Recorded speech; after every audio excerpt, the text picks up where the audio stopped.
ఏంటంటే అధికారులు ఫైనల్ అంట. అంటే భూమి వివాదం ఏమైతే మన అధికారుల దగ్గర తీర్చుకోవాలి, కోర్టుకు వెళ్ళే అర్హత మనకు ఉండదంట. సో వైకాపా నాయకులు పొగడాలలో చూసాం కదా, వాళ్ళకి నచ్చితే మన భూమి లాక్కుంటారు, మన పైన దొంగ కేసులు పెడతారు. సరే ఎవరికైనా పొరపాటున ఒక వైకాపా నాయకుడికి మనకి ఇల్లు నచ్చినా, మన పొలం నచ్చినా అధికారుల దగ్గరికి వెళ్ళి ఇమ్మీడియట్ గా పొలం నా పేరు మీద రాయండి అంటారు. అప్పుడు అధికారి ఏం చేస్తాడు, భయపడి సంతకం పెట్టేస్తాడు.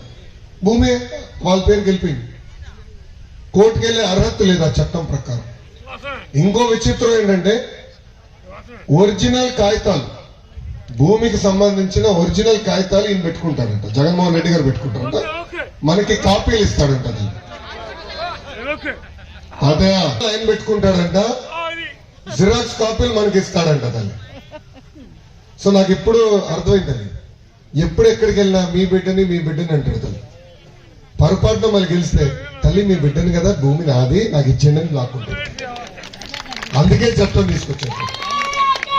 అమ్మా మీరు ఆలోచించండి, భూమి కొనిన తర్వాత కానీ లేదంటే భూమి అమ్మే ముందర కానీ ఆ భూమి పత్రాలు తీసుకెళ్తాం, దేవాలయం కానివ్వండి చర్చి కానీ ఇక్కడ తీసుకెళ్ళి పూజలు చేసి అప్పుడే కార్యక్రమం చేస్తాం. ఎందుకంటే ఒక అటాచ్మెంట్, భూమి అంటే మనది, ఒక భద్రత మనకు ఉంటుందని.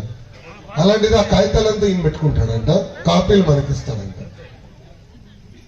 ఎంత అన్యాయమో చూడండి. అలాంటి ఇబ్బందులు రాబోతున్నాయి.